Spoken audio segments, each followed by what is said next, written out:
عباده الذين اصطفى أما بعد یہ مضمون چل رہا ہے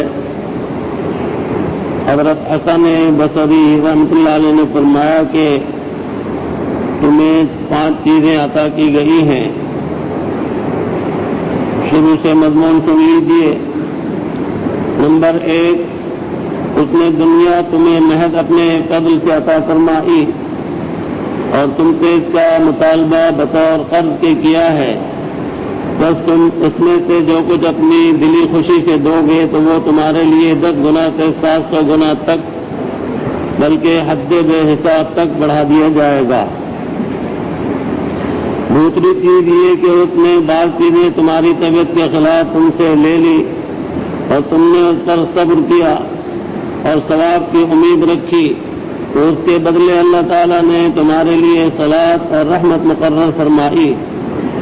ارشاد پاک ہے اولئک علیہم صلوات من ربہم ورحمہ، یعنی جس کسی کو کوئی ناگواری پیش آئی یا کوئی مصیبت پیش آئی اور اس نے اجر و ثواب کی امید رکھتے ہوئے اللہ کی رضا کے لیے صبر کیا اور انا للہ و انا الیہ راجعون کہا تو ایسے شخص کے لیے اللہ پاک نے یہ سعادتیں بیان فرمائی ہیں اور بشارتیں کہ عمومی بھی اور خصوصی بھی رحمت کا مستحق ہوگا اور اس کو اللہ پاک نے ہدایت یافتہ قرار دیا ہے.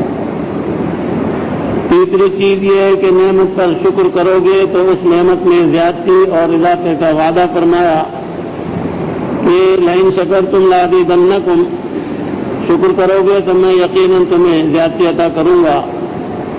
اور اسی کے ساتھ وَلَئِن كَفَرْتُمْ إِنَّ عَذَابِي لَشَدِيدٌ، اور اگر نا شکری اور نا قدری کرو گے تو میرا عذاب سخت ہے.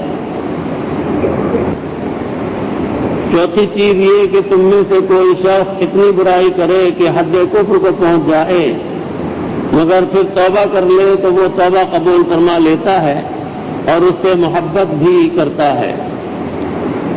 جیسا کہ ارشاد باری تعالی ہے ان اللہ یحب التوابین ویحب المتطہرین، بے شک اللہ تعالی محبت رکھتے ہیں توبہ کرنے والوں سے اور محبت رکھتے ہیں پاک و صاف رہنے والوں سے.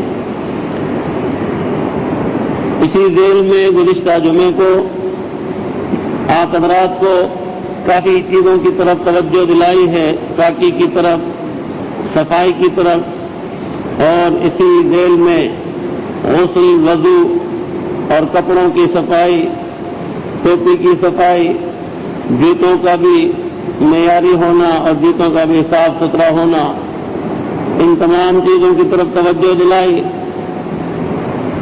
منہ کی طرف خاص طور سے کہ منہ بھی صاف رکھا جائے، دانت وغیرہ صاف رکھے جائیں اور اس طرح سے مسواک کا استعمال بھی برابر رکھیں کہ یہ بہت ہی فضیلت کا عمل ہے. اللہ پاک نے حضور پاک صلی اللہ تعالی علیہ وسلم کو مسواک کی بڑی تاکید کرائی. حضرت جبرائیل علیہ السلام بہت ہی تاکید لے کر آتے تھے اور آپ بہت تاکید سے مسواک فرماتے تھے، وضو میں بھی اور غسل میں بھی، اور اسی طرح سے اور بھی بعض مواقع ہیں اس کی بڑی فضیلت ہے. اس لیے مسواک کو میں نے عرض کیا ہے کہ سنت سمجھ کر ضرور بالضرور کیا کریں، اس سے فضائل بہت ملتے ہیں اور اجر و ثواب میں اضافہ ہوتا ہے. اور آپ ایسے منہ صاف رکھنے کے لیے، دانت صاف رکھنے کے لیے کوئی ٹوتھ پیسٹ استعمال کریں یا منجن، وہ الگ چیز ہے. اس لیے کہ منہ کا صاف رکھنا بھی سنت ہے اور مسواک کا استعمال کرنا بھی سنت ہے. اور مونچھوں کے متعلق خاص طور سے توجہ دلائی تھی کہ مونچھیں ہم آپ کترا کریں یا مونڈا کریں. بعض فقہا فرماتے ہیں کہ مونڈنا بھی جائز ہے، بعض فرماتے ہیں کترنا سنت ہے. بہرحال ان کو بڑھانا جو ہے وہ نامناسب ہے، اور خاص طور سے اتنا بڑھا لینا کہ بال یہ نرم حصہ جو ہونٹوں کا ڈھک دیں، یہ مکروہ ہے. اور اس طرح سے کھانے پینے میں بھی بال لگتے ہیں تو کراہت ہے. اور اچھی بات یہی ہے کہ بزرگان دین نے حضور پاک صلی اللہ تعالی علیہ وسلم کی ایک ایک ادا اور ایک ایک سنت پر عمل کیا ہے. ہم اور آپ بھی اسی جذبے کے تحت یہاں بیٹھتے ہیں کہ ہمیں آپ کو بھی اللہ رسول کی تعلیمات کا علم ہو اور آپ اور ہم بھی حضور پاک صلی اللہ تعالی علیہ وسلم کی سنتوں پر عمل کرنے والے بنے۔ اسی طرح سے ناخن کے بارے میں بھی توجہ دلائی ہے کہ بہت آدمی بڑے بڑے ناخن رکھتے ہیں، عورتیں بھی بہت لمبے ناخن رکھتی ہیں، ان کے لیے بھی، مردوں کے لیے بھی بڑے ناخن رکھنا جائز نہیں ہے۔ فیشن یہ دبونے والی چیز ہے اور سنت یہ ٹہرانے والی اور کامیاب بنانے والی چیز ہے۔ حضور پاک صلی اللہ تعالی علیہ وسلم کی اتباع میں چھوٹے سے چھوٹا کام بھی کرنا جو ہے وہ اجر و ثواب کا باعث ہے۔ اس سلسلے میں آپ حضرات کے دل میں خیال پیدا ہو کہ کہاں سے سیکھیں، کیا کریں، تو اللہ تعالی ہمارے بزرگوں کو جزا خیر عطا فرمائے کہ جنہوں نے اردو زبان میں نہایت ہی آسان اور سلیق اردو میں یہ ساری چیزیں جمع کر دی ہیں، پڑھنے والے ہوں اور عمل کرنے والے ہوں تو بہت آسان ہے، کوئی مشکل نہیں۔ مختصر تو حضرت مولانا مفتی عبدالحکیم صاحب رحمۃ اللہ علیہ نے علیکم بسنتی مرتب فرمائی ہے، اور نہایت ہی مفصل ہمارے پیر و مرشد عارف باللہ حضرت ڈاکٹر محمد عبدالحی صاحب عارفی رحمۃ اللہ علیہ نے اسوہ رسول اکرم صلی اللہ علیہ وسلم مرتب فرمائی ہے۔ اور بھی ہمارے بزرگوں نے بہت سو نے کتابیں لکھی ہیں سنتوں کو زندہ کرنے کے سلسلے میں، عنوان مختلف ہیں، یعنی کتابوں کے نام مختلف ہیں، لیکن بہرحال ہمارے بزرگوں نے بڑی خدمات انجام دی ہیں اور اللہ تعالیٰ نے ان کی خدمات کو قبول فرمایا ہے۔ پڑھنے والے ہوں اور سیکھنے والے ہوں تو آج کے دور میں کوئی مشکل کام نہیں ہے۔ اس طرح سے آپ کو دین معلوم بھی ہو سکتا ہے اور دین پر عمل کرنا آسان بھی ہو سکتا ہے۔ گزشتہ جمعے کو تمام چیزوں کی طرف توجہ دلائی وجود سے متعلق، تو ایک نوجوان نقاد نے بعد میں تذکرہ کیا اور پہلے سوال کیا، پھر کہا کہ آپ نے پیروں کا تو ذکر کیا ہی نہیں۔ میں نے کہا کہ سر سے پاؤں تک کا ذکر ہوتا رہا، کہنے لگے پھاوڑے کا ذکر تو کیا آپ نے لیکن پیروں کا ذکر نہیں کیا کہ لوگوں کے پیر بھی بہت گندے ہوتے ہیں۔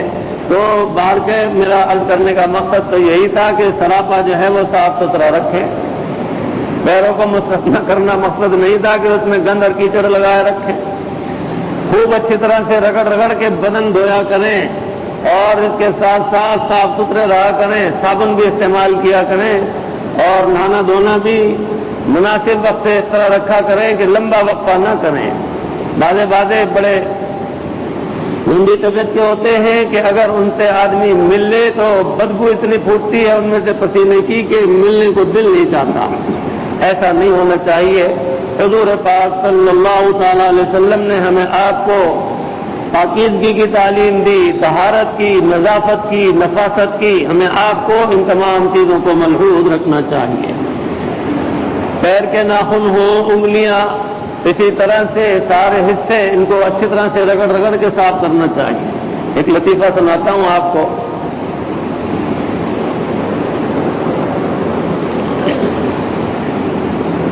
ایسے ہی یہ مضمون یہاں درس میں کسی وقت بیان ہو رہا تھا، یہی اس مسجد ہی میں ہمارے ایک مہربان نمازی تھے، تذکرہ آیا کہ ایک کاتھا ہوتا ہے نیلون کا، سفید رنگ کا، بال بال سے ہوتے ہیں، تو اس کو صابن میں بھگو لیں، بدن پہ صابن لگا لیں، پھر اس کو ہلکے ہلکے ہاتھ سے رگڑ لیں بدن پہ اچھی طرح سے، تو میل جگہ جگہ سے اتر جائے گا، میل اتر جائے گا تو بدن صاف ستھرا ہو جائے گا۔ تو وہ مہربان ذرا حالانکہ پڑھے لکھے ہیں لیکن بہرحال بات کو سمجھے نہیں، انہوں نے وہ کاتھا منگایا اور صابن لگایا اور چہرہ بالکل صاف ستھرا رہتا تھا۔ انہوں نے اس کو بڑے زور سے اس کو رگڑا اور اچھی طرح سے رگڑتے رہے کہ کوئی میل کا ذرہ باقی نہ رہ جائے۔ اب بڑی مرچیں لگی، صابن بھی تھا اور کاتھا بھی، مرچیں لگی، بہرحال نہا دھو لیے۔ تھوڑے وقت کے بعد معلوم ہوا کہ چہرے کے اوپر زبردست نشان پڑ گئے۔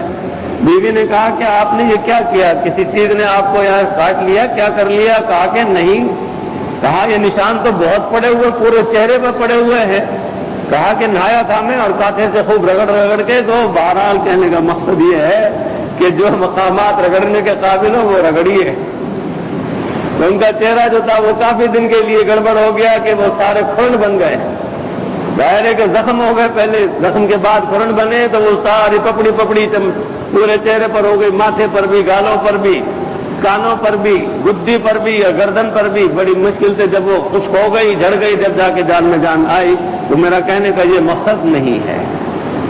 جیسے بعض آدمی مسواک کرتے ہیں اور موٹی لے لیتے ہیں، منہ چر جاتا ہے اور کرتے رہتے ہیں، اور بعض آدمی مسواک کرنے میں غلو کر لیتے ہیں اور اتنی تیزی سے مشین چلاتے ہیں کہ ہاتھ دبا دب دبا دب دبا دب، تو یاد رکھیے کہ اس سے مسوڑے چلتے ہیں، بجائے فائدے کے نقصان ہوتا ہے۔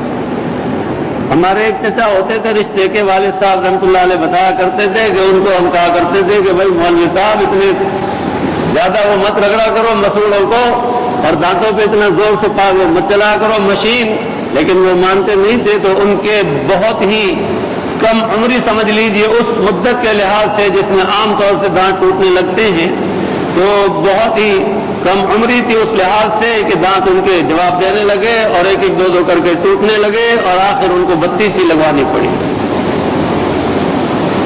بعد میں پھر وہ ظاہر ہے کہ اللہ نے کے لگا ہوا پیدا کیے ہوئے تو اس کی بات ہی کچھ اور ہے، تو بہت ہی افسوس کرتے تھے۔ تو والد صاحب ان سے کہا کرتے تھے بھائی ہم تو پہلے آپ کو کہا کرتے تھے کہ اعتدال سے مسواک کیا کرو، تو اس لیے اب چیز اعتدال کو ملحوظ رکھیں اور صاف ستھرے رہیں، اور اس میں نیت یہ رکھیں کہ اللہ کی رضا کے لیے حضور پاک صلی اللہ تعالی علیہ وسلم کی تعلیمات کو اپناتے ہوئے یہ عمل انجام دیتا ہوں۔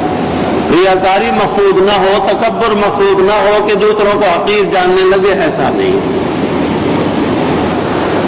اسی طرح سے لباس پوشاک پہننے اوڑھنے کا سلیقہ بھی اللہ نے عطا فرمایا ہے، اس کو بھی ملحوظ رکھنا چاہیے کہ آدمی لگے ہونق نہ لگے پہننے اوڑھنے سے۔ اس لیے ان تمام چیزوں کی طرف توجہ فرمائیں تو انشاءاللہ ان سے آپ پوری طرح مستفید ہوں گے اور اللہ پاک کی مہربانی اور رحمتیں ملیں گی۔ جب پاک ہو جایا کریں، وضو کر لیا کریں تو مسنون دعا پڑھ لیا کریں، اسی طرح سے غسل کرنے کے بعد باہر آ جایا کریں تو وہاں یہ مسنون دعا پڑھ کے اجر و ثواب کے حقدار بن جایا کریں۔ میں آپ کو اپنا معمول بتاتا ہوں اور توجہ اس لیے دلاتا ہوں کہ اللہ پاک ہمارے بزرگوں کو، ہمارے شیخین کو اللہ پاک جزائے خیر عطا فرمائے کہ جنہوں نے تربیت کی اور توجہ دلائی، اور یہ کام اللہ کا شکر ہے کہ معمول بن گئے، اور اس طرح سے ان کی تکمیل میں بہت آسانی رہتی ہے اور کام ہو جاتا ہے۔ ہمارے پیر و مرشد عارف باللہ حضرت ڈاکٹر محمد عبدالرحمان عارفی رحمۃ اللہ علیہ نے بہت زبردست آسان سے آسان کر کے نسخے بتائے۔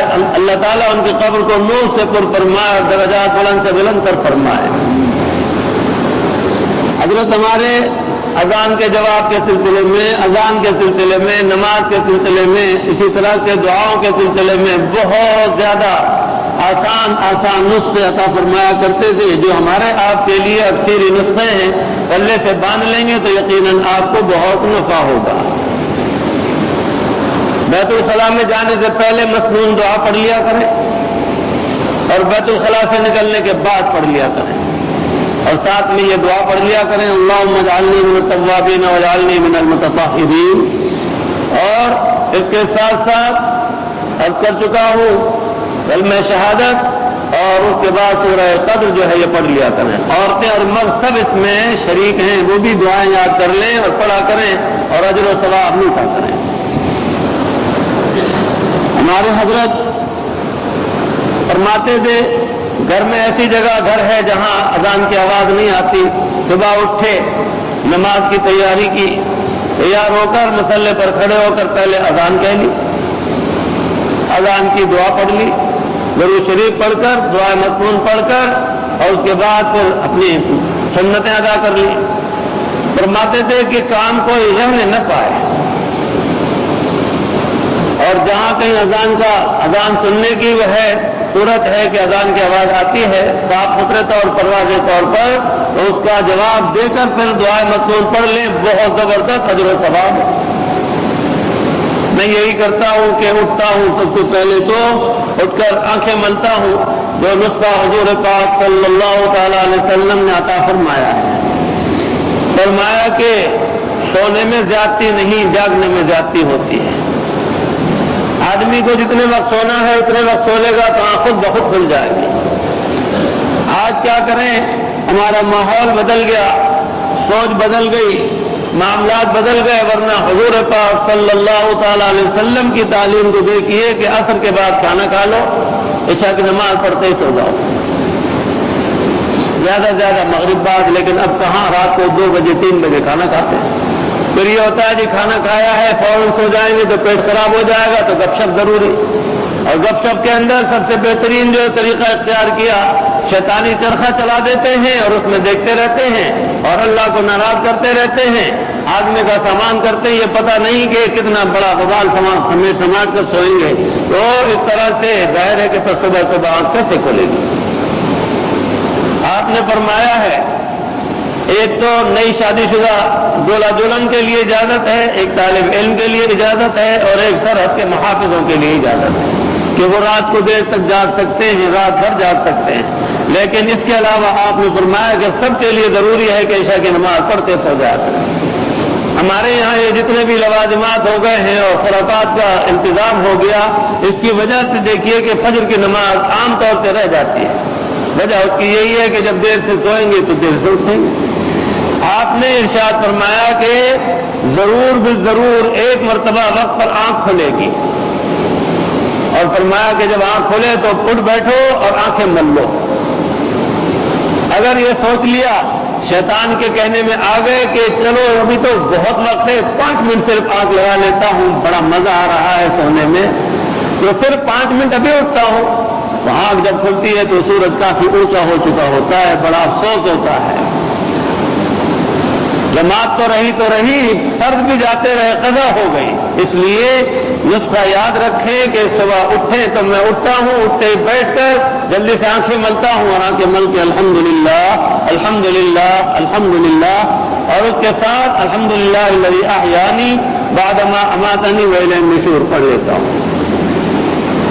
ہمارے اکابرین میں، اکابرین دیوبند میں حضرت مولانا میاں محمد اصغر حسین صاحب رحمۃ اللہ علیہ بہت بڑے بزرگ گزرے ہیں ہمارے اکابرین میں، ہمارے استادوں کے استاد ہیں، بہت زبردست اللہ پاک نے مرتبے اور سعادتیں عطا فرمائی۔ انہوں نے بھی ایک کتاب لکھی ہے سنتوں کے متعلق، تو اس میں حضرت نے تمام دعائیں وغیرہ بھی لکھی ہیں، تو غرض کے اس طرح سے اٹھ کر اللہ کا شکر ادا کرے کہ جس نے دوبارہ زندگی عطا فرمائی۔